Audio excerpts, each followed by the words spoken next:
This is Dateline Wyoming, produced in the studios of WyoRadio. Dateline Wyoming is a weekly news feature highlighting community issues and events that shape our lives here in Southwest Wyoming.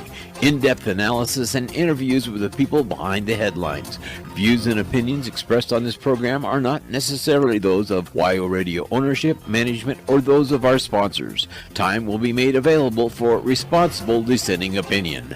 And now, Dateline Wyoming. This is your host for Dateline Wyoming, Tom Ellis. Today we offer a two-part program. In segment 2, Tracy Perkins from WYO4 News interviews Sandy Thomas of United Blood Services concerning the upcoming blood drive challenge between the Rock Springs and Green River High Schools. But first, a visit with Lindsay Travis of the Sweetwater County Library System. Lindsay, welcome to Dateline Wyoming. Thank you for having me.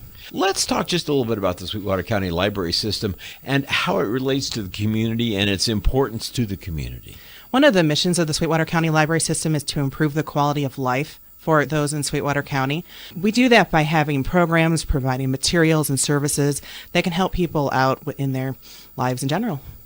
And of course, the Carnegie Library System is historic in its association with communities across the country since its inception. The downtown library started out as a Carnegie Library. It was built back in the early 1900s. Part of that library is actually still there. We've kind of built on that over the past 100 or so years. How many libraries are there in Sweetwater County? There are a total of 9. We have the 3 main libraries, the one that's in Green River, and the 2 in Rock Springs, that's White Mountain Library, and then the one on C Street. 6 rural branches. One is in Granger, we have one in Superior, Farson, Bear Oil, Wamsutter, and Reliance. And then we also have the Community Fine Arts Center, which is attached to the C Street Library. There are many, many programs that the library system is involved in. Mm-hmm. Why don't you run down a few of those for us? One of the biggest things that we do is we provide services for the children of the community. So starting at a very young age, we have toddler time. A typical toddler time is for kids ages 0 to about 2 or 3, and it provides early learning activities. We read books to them, sing songs, have them dance, all sorts of fun things for very young kids and their parents. Then we also have story time, which is for more of the preschool age kids. So it's a little bit like toddler time, but a little bit more advanced for the older kids. And then as we progress, we have a lot of activities and programs for school age kids. We have Lego clubs, we have after school crafts, special events, parties that are held on Saturdays or days off of school. And then we also have programs for middle schoolers and high schoolers. And as even adults, we have programs usually monthly at each of our libraries for different type of learning activities, crafts, just fun things to do. So in many cases, the library is actually functioning as a community center, is it not? Yep. I know that the White Mountain Library, for instance, is available as a meeting place. Yes, all of our libraries have meeting rooms that are available to the public. We only have a couple restrictions on that. You can't sell things and it can't be a private party. So if you have a meeting that you're holding that anybody can attend, you can come in and reserve a room and we can provide that for you. We also have computers that people can check out to use within the library, at least at the C Street Library we do. So we have lots of things that people can use the libraries for. If there was one thing that you'd like people to know about the library system that they may not be aware of, what would that be? I would say our digital collection and our online services. We have a great service that we're promoting pretty heavily right now called Universal Class. If you want to learn something new, let's say for work you need to learn QuickBooks or you need to learn how to use Excel, or you just want to learn a new hobby, baking, cooking, anything of that nature, you can go with your library card, log on to our website, go click on the Universal Class link, and you can take a class for free. And you can get continuing education credits. It's all online. You have 6 months to take the class, and you can learn something new. Talk, if you will, a little bit about the organizational structure of the whole library system. We have a library board that is appointed by the Sweetwater County Commissioners. The Sweetwater County Library System is what you would call a component agency of the county. So that means we are funded by the county, but we're not really run by the county. They appoint a board to oversee our funds and to oversee the library director. So then we have the library director who, like I said, reports to the board, and there is a library manager at each of the 3 main libraries that oversees those library operations. We also have a manager of technology, a maintenance manager, business office staff. And then as you move down into the buildings, we have circulation and reference staff and our youth services staff. Thinking about your budget just a little bit, after you buy books and you have your employees taken care of, your payroll taken care of, what other items are you spending money on? We have maintenance costs. Really, the personnel is the biggest expense that we have. And then, of course, like I said, like you mentioned, books. We also have funds for programming. Most of our funds for programming come from the Sweetwater County Library Foundation, which is a nonprofit organization that works with the library to help us raise funds on top of what the county dollars can provide. When we have budget cuts, the programming dollars are usually the first to go because we have to provide books and we have to pay the staff. So we get those funds from generous donations from the community. And right now, actually, the Sweetwater County Library Foundation is in what they call an endowment challenge from the state of Wyoming, where for each dollar that people donate to the foundation, the state matches it dollar for dollar. So if you donate $1, the library system actually gets $2. How do you go about the process of deciding what books are going to be on the shelves at the library, and what is that process? Well, we have a collection development specialist, so that is her job. She watches all of the trends in libraries. She reads all the magazines on what books are coming out, follows all of that kind of stuff. She also gets recommendations from the staff, because we all hear from patrons who come in about what they're looking for and what they would like to read. And patrons can also make requests. So if there's something that we don't have, they can come in, fill out a request form, and we can see if we can order it. What is your relationship with the Sweetwater County school system? We work a lot with the school systems. We occasionally send librarians over to the schools to talk to students about the different programs that we have. We use them a lot for marketing, so we will send flyers home with students so they can find out what we have going on. And we're looking to work with them a little bit more and perhaps see if we can work with the school districts to get more library cards in the hands of kids. One of the stereotypes over the years has been as of a librarian as somebody who's kind of a mousy person that wears glasses and has a very dull personality or something and says shh a whole lot. What is that more like today? Libraries are a lot noisier than they have been in the past, so we don't spend a lot of time shushing people. We do try to maintain some order in the libraries, and we have a lot of kids who come in, and they can be noisy. We try to keep that a little bit to a minimum. I think that the stereotype is, it's a little outdated. We have a lot of outgoing personalities in the library, and we do our best to get out there and help people. Let's talk about some of the events that you may have scheduled through the year.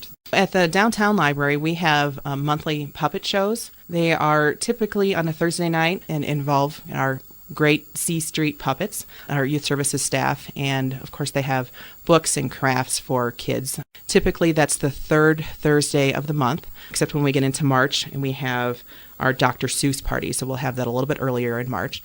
Over at the Green River Library, we typically have an event one Saturday a month for kids. It depends on the month and what topic we have, but it's a lot of fun. It's from 1 to 3. The kids come out and do all sorts of different activities, usually around some sort of book theme. We also have weekly Lego clubs for kids, which are a lot of fun. They come out to the library. The C Street Library has it at 4 o'clock on Tuesdays, and the White Mountain Library has that at 4 o'clock on Wednesdays, and the Green River Library has that on one Monday a month at 4 o'clock. You can find out about all of those if you go to our website at sweetwaterlibraries.com. We have some adult programs coming up as well. At the end of this month, on January 30th, we'll have a craft program at the C Street Library where we are going to turn some old books into some beautiful heart designs. They're pretty cool, and they should be fun to decorate just in time for Valentine's Day. Over at the Green River Library, they also have a craft event coming up. That one is on February 7th at 6:30 p.m., where they're going to use the pockets that we used to put in books that we don't use anymore. We're going to turn those into Valentines. That's pretty cool. Should be fun. Currently at the library, you have a raffle sort of thing going on where you enter by providing a list of books that you've read. Talk about that. Well, that is for our winter reading program. We have a winter reading program and a summer reading program. So basically you sign up, you read books throughout the length of the time that we have the program, and at the end you can win possibly win a prize basket. When is that program going to end then for the winter? That one ended on January 14th. But then you have another one coming up for the summer. We'll have one in summer that starts in June and will run through the middle of August. Are there other programs that we need to make people aware of? Well, National Library Week is in April. It starts April 10th, and that's just a time to celebrate libraries and everything that libraries provide for the communities. We will have a bunch of different activities throughout the libraries that week, different drawings and prizes, and just an opportunity for people to come in and tell us what their library means to them. I think I have seen several studies that indicate that children who read are better scholastically and have a better outlook on what's going on around them. Talk a little bit about the importance of reading to kids. I think reading is very important to kids, and getting kids reading early is extremely important. And actually having parents or other adults read to children is a extremely important piece in their education. That's one of the reasons that we provide things like our toddler time and story time, because it actually gives them an opportunity to see books and listen to books and learn to love books. Because if kids who start reading early are more likely to read as they get older. Almost all kids, once they hit middle school and high school, start to kind of wander away from reading, but they usually come back to it as adults, especially if they started early. The fact that we're encouraging parents to read to their children in those early years helps strengthen that family unit, doesn't it? It does. It really does. I mean, kids who are read to usually have a better bond with their parents, and it's just a great experience for both the kids and the parents. In the next 5 years, where do you see the program going? I think that we will still definitely have libraries, and that they will continue to thrive. Things may change. We'll always have some changes in how the services are provided, just based on what the current technology is, what our current budget is. So it's kind of hard to predict until we see where technology goes and where our budget goes. Let's talk maybe a little bit about that budget. How's that impacted what you're able to do? The budget always has an impact. When we had some budget cuts last year, like other agencies in the county, basically what it has caused us to do is kind of look at reorganizing how we do things and try to do things more efficiently. That's typically what happens with a budget cut.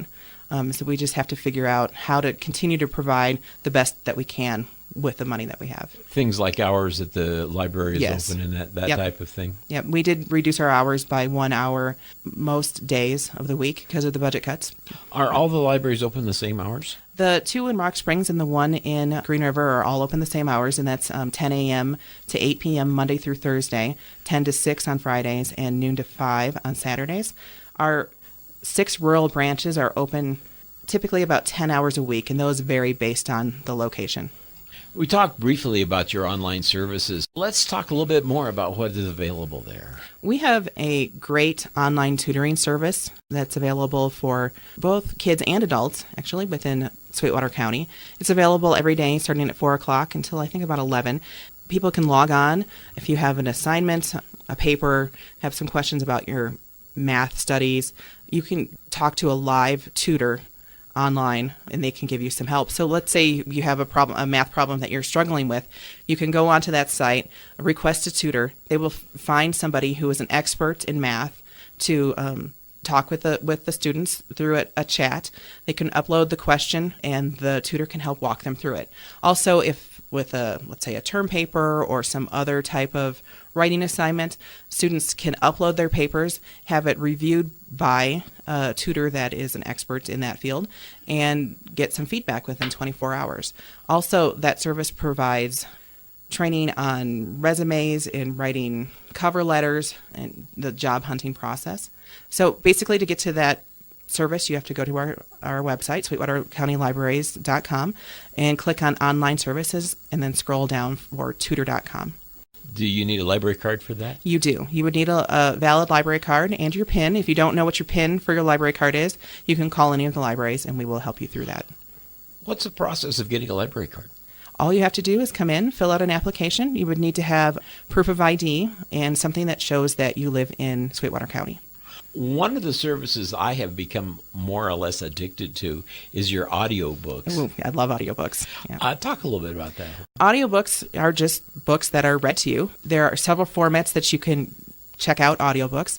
We have books on CD, so you can listen to those in your car or at home in your CD player. We also have what we call playaways, which are kind of self-contained audiobooks. So it's like a little device that all you have to do is plug headphones in to, and you can listen to them. We also have digital audiobooks that are available through a few of our ebook services that you can listen to on your computer or through your smartphone or other type of device. Final thoughts about the library system. The biggest thing I would say about libraries is that libraries are the great equalizer. Anybody can come in and get a library card. Anybody can check out whatever materials that they want. So if you can't afford books, or you can't afford to rent movies, or you don't have a computer, you don't have a printer at home, you can come in and we can provide that for you. All those items are available. It doesn't matter what your income level is. It doesn't matter what your educational level is. You can come in and you can use the library, and it's free. What percentage of the population comes into the library, uses the library? I'm not sure what percentage of the population is. I know that at the downtown library, we have typically between 7,000 and 9,000 visits per month. White Mountain Library gets a little bit more than that, and the Green River Library it's somewhere in between. I would say it's roughly around 8,000 or 9,000 people who come in every month. Let's go back and remind our listeners of the website and the contact information for the library. Visit our website at sweetwaterlibraries.com. That has lots of information. You can access our online catalog. So if you want to check out a book, when you want to see what we have, you can search our catalog and place items on hold through there. It also has information on our events and links to all of our online services. You can also contact the libraries. The Downtown Library's phone number is 352-6667. White Mountain Library's phone number is 362-2665. And the Green River Library's phone number is 875-3615. And, of course, they are open 6 days a week, Monday through Thursday, 10 a.m. to 8 p.m., Fridays, 10 a.m. to 6 p.m., and Saturdays, noon to 5. Thank you for coming in and being on Dateline Wyoming this morning. Thank you for having me. Tracy Perkins of WYO4 News visits with Sandy Thomas of United Blood Services on Part 2 of Dateline Wyoming. This is Premier Bone and Joint High School Blood Drive Challenge that we do across the state of Wyoming. We actually have 9 4A schools that are involved right now and 3 1A schools. We've even got more schools that are going to get on board with us. They want to join the challenge. This is our 9th year now for the Rock Springs Green River Challenge, but we started 10 years ago and we kicked off in the Cheyenne schools. And then we decided it was such a great event that we had spread it out throughout the state, and it's just been amazing. It's just been so successful. This is a competition not only between Rock Springs and Green River, but ultimately around the state as well. You actually have your challenge between your rival school, and then at state basketball in March, we have the Commissioner's Cup. The school that collects the most blood, they get presented with the Commissioner's Cup along with the second place and third place. For example, in Rock Springs and Green River, the rivalry is so fun, but ultimately, if one of them wins, going to the Commissioner's Cup for state is so exciting because then they look at it as a whole and they want Sweetwater County to bring that home. They're against each other for a minute, and then in turn, they're cheering each other on for that person, for that school to be able to bring the Commissioner's Cup home. And that trophy is a very large trophy, something to be really proud of. Commissioner's Cup, where does that go to in the history of this event? That Commissioner's Cup, I'm proud to say, has stayed in Sweetwater County. The very first year it went to Gillette, and then ever since it's stayed in Sweetwater County. Is there anybody that's close to us at this point? It kind of goes back and forth between Sheridan and Gillette. This year, I really feel like other schools are really getting on board and getting more active, and they're really tired of listening to Rock Springs and Green River winning. We'll see what happens. I have full faith that Sweetwater County is just strong, and they're one of a kind, and I don't think that they're going to allow that to happen. Sweetwater County, you see Green River and Rock Springs, they're rivals, and they have been for some time. Looking at the score for this, who's won the most out of the time that it's been here in Sweetwater County? We just talked about that a couple days ago between the advisors I'm working with. This will be the tiebreaker. Rock Springs started it, and they held the trophy for 4 years. And now Green River's had it for 4 years. So this year will be the year for that tie to break. Green River's had it the last 4 years. Yes, correct. 4 years. 4 years Rock Springs, and then now 4 years Green River. It's real interesting. It gets real close. Last year, they collected 636 pints of blood, which is amazing. Just absolutely amazing. When I really look at my staff's hours when they come out, and they're coming from all over. We're shutting down pretty much all of the mobiles in Wyoming just to come and man these blood drives, which is incredible. And that just really doesn't happen. They collected that amount of blood in 24 hours. For the amount of days and the amount of hours they worked, that was about 24 hours that they collected that amount of blood. It's just incredible. Last year, Green River ended up beating Rock Springs by 12. The year before that, it was a little bit further. And then the year before that, it was by 3 pints of blood. So it gets really interesting. It's pretty close. If you're thinking about it and you want your school to win, you got to get out there and donate, right? Yes. I have a lot of people that year that they had lost by 3. Gosh, everyone was just, if you would have donated, but if you would have donated, next year we're going to get you to donate. So, all in all, I actually had no clue, truly. I mean, I know the rivalry because I'm from this area, and I know Rock Springs and Green River are true rivals, but I had no clue that it would blow up and be so amazing. And when I say amazing, I mean, I'm talking, it's not happening anywhere across the state. The other schools, I give them props. They do the best they can. I'm telling you, people drop what they're doing and they come in and they really believe in it and they donate. And it's not just to get the t-shirt, and it's not just to say, they get bragging rights and get the trophy. These donors that are coming in, last year, there was 3 donors that I personally talked to that had never donated, and their student had came home and said, I need the t-shirt. Like, I want to wear it to the game, and I want the Tigers to win, or I want the Wolves to win. They're like, this is a piece of cake. This was nothing. It was an hour of my time to come in and help save lives. When can people go to donate? We kick off in Rock Springs at the Bunning Freight Station on Monday, the 23rd, from 11 to 6. We're in Green River for the community blood drive at the rec center on Tuesday, the 24th, from 11 to 6. Then we come back to Rock Springs at the high school on Wednesday. We'll start that drive at 9 to 3:30, and that's really for the administration, teachers, students. If someone's out of town for work or whatnot, they can make accommodations for them to come in. We're back in Green River the very last day at Green River High School, and we're there from 9 until 3:30, and that's the 26th. And that is the big day that we will present the trophy that night between the girls' varsity and the boys' game. Is that in Green River? That's in Green River this year. How much blood do you get from this event? Last year, we collected 636 pints. Overall, for the whole state, including our 3 1A schools, we collected about 1,300 pints, which can save up to about 4,000 lives. How long does that blood actually last? I mean, when you're talking 4,000 lives, how long does it take before that many people are saved? There's a 42-day shelf life, and that's really important. It's funny and interesting that people that don't donate or they don't know, they think that there's this huge warehouse stockpile of just blood in freezers. That's not true. 42 days is all it's good for. That's why we're always in need, because we go through it so fast. We service 18 area hospitals throughout Wyoming, and we have to collect 500 pints of blood a day just to maintain and keep up with the supply. If the blood, for that large amount of blood, I know last year there was tragedy. We help our sister centers. We are now merged with Bonfils out of Denver. Just the Children's Hospital alone, we've helped them. We do not waste blood. We will find people, or people reach out to us. We talk, we communicate, and that blood goes to good use and helps save many lives. There's some people who have donated blood recently. What are the rules as far as how long in between donating blood that you have to wait? We have 2 different procedures when donors come in and donate. They can do a whole blood procedure, and they have to wait 2 months before they're eligible. And if they do our automation, which is our red cells, they have to wait 4 months. Sometimes that gets a little bit difficult, like time, but if you're sitting there and you want to donate blood and it's been a while, all you have to do is contact United Blood Services. We'll check your eligibility, see if you're eligible to come in and donate. And for this particular event, do you accept walk-ins as well? We do accept walk-ins. We really do recommend appointments. They can call in, or they can go on bloodhero.com and make their appointments, or you can contact the student councils at each of the schools, and they'd be more than happy to put you down for an appointment. They have the ability to set an appointment right there at school. Absolutely. Yes, they do. We do take walk-ins. We have a lot of people that end up that day feeling like they can break away and be free to come in and help. This is a big event throughout the state. Has this inspired any other events around the country, do you know? We actually, within United Blood Services, we share things all the time, good practices. The high school challenge has really, up in the northern, like in the Dakotas, they're very interested, and they can't believe the numbers and maybe the sizes of our schools, that they're like, you're doing what? I've talked to many of the reps, and they're very interested and they do it. I actually have talked to the gal in Denver, and they're starting to do the process down there. Every area does something different. They might work with different businesses, and they have just different ways of promoting. For example, we just now started 2 years ago the Battle of the Badges here in Rock Springs, and it's been amazing. And this year will be our 3rd year, and last year we just blew it up with all the emergency agencies. Everyone shares across the nation, and you have to get creative sometimes, especially with blood donations, because it is so hard, and people really don't have time, or they don't feel that there is a need.